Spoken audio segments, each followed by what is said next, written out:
sense of responsibility at the part of the teachers, accountability from the government side, and the role of the civil society and journalists آپ جیسے لوگ اس جب سارے یہ ایک page پہ ہوں گے تو یہ ایجوکیشن سسٹم ہمارا جو ہے یہ ٹرانسفارم ہو جائے گا. سر آپ کو معلوم ہے پچھلے دنوں ایجوکیشن منسٹر صاحبہ نے بھی ایک اسٹیٹمنٹ دی ہے کہ ریشنلائزیشن میں سیاسی مداخلت ہو. اور میں نے پچھلی بار جو اسمبلی تھی اس کے فلور میں بھی کہا کہ ریشنلائزیشن جو ہے ایڈمنسٹریشن کو ونٹر میں کرنی چاہیے تھی جس وقت اسکول بند تھے. اب جب اس وقت اسکول کھل چکے ہیں یہ کوئی ریشنلائزیشن کا کوئی یہ موزون وقت نہیں.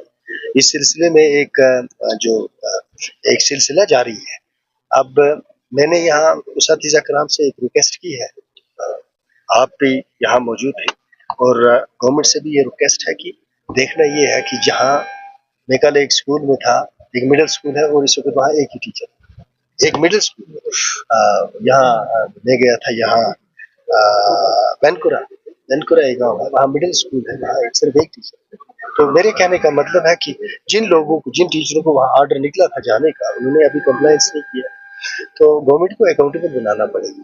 اور مجھے سارے جتنے ٹیچر یہاں تھے میں نے ان سے مدد میں نے اپیل کی ہے اس سے کہ یہ مدد کریں. اگر ہم نے یہ سماج تعمیر کرنا ہے اور اگر ہم نے جموں اور کشمیر کو اس دلدل میں سے نکالنا ہے, ایجوکیشن اس کے بغیر آپ کے پاس کوئی متبادل نہیں ہے. آپ بھلے ہی صبح سے شام تک لوگوں کو سڑکوں پر رکھیں, جب تک ایجوکیشن میں ریفارمز نہیں ہوں, جب تک ایجوکیشن میں تربیت کا پہلو نہیں ہوگا, گرومنگ جس کو کہتے ہیں, گرومنگ آف بیبی, جب تک ہر بیبی کا وہ رائٹ اس کو نہیں ملتا جو اس کو آئین دیتا ہے. میں کچھ نہیں چاہتا, میں صرف یہ کہتا ہوں کہ جو ہمارے ملک کا آئین اس بچے کو حق دیتا ہے اور جس کے لیے اتنے اساتذہ کرام بھرتی کیے گئے اور جس کے لیے اتنا انفراسٹرکچر مہیا کیا گیا ہے, میں کچھ نہیں چاہتا اس سے زیادہ جتنا اس بچے کو حق ہے ہندوستان کے آئین میں اتنا اس کو ملنا چاہیے. That's all. اس میں اساتذہ کرام کو ریچ آؤٹ ہم نے کیا ہے کہ آپ ہماری مدد اور رہنمائی کریں, اور مجھے امید ہے کہ یہ میسج باہر جائے گی اور مدد اور رہنمائی یہ لوگ کریں. میرا ایک role as M L A یہ بنتا ہے کہ جو میرے آئیڈیاز ہیں یا اس حوالے سے جو میرا ایکسپیرینس ہے وہ آپ کے ذریعے پلیٹ فارم جو بھی مجھے میسر ان کے ایک آواز کے طور بنانا.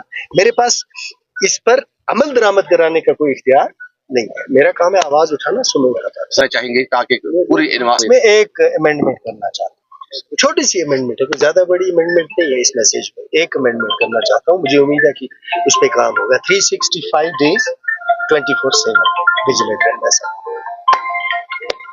سر آخر میں ایک سوال پوچھنا چاہتا ہوں, 24/7 اور ہر وقت, ہر سال, ہر دن, گھروں میں بھی, سکول میں بھی, ہر جگہ. یہ کوئی ایسی چیز ہے کہ آپ 100 دن کے بعد کہو گے کہ ہم ریلیکس کریں گے؟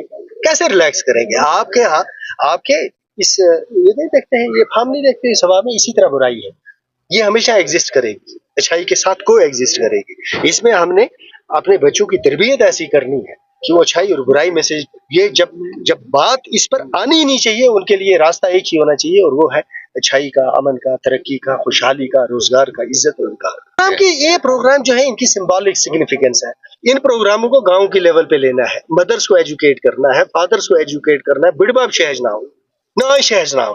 یہ مذاق نہیں ہے. یہ بچہ پیسے ماں سے لیتا ہے, نانی سے لیتا ہے, یہ دادے سے لیتا ہے, یہ مامے سے لیتا ہے, یہ ڈرگز والے کے پاس جاتا ہے ادھار لیتا ہے, یہ چوری کرتا ہے. کتنے محاذ یار, کہاں پولیس کو کھڑا کرو گے؟ یہ جو اخلاقی تربیت ہوتی ہے اس کا متبادل پولیس یا ریاست نہیں ہوتا. قرآن شریف کھولو, بچے کو پڑھاؤ, وہ خود ہی بیل ہو گیا.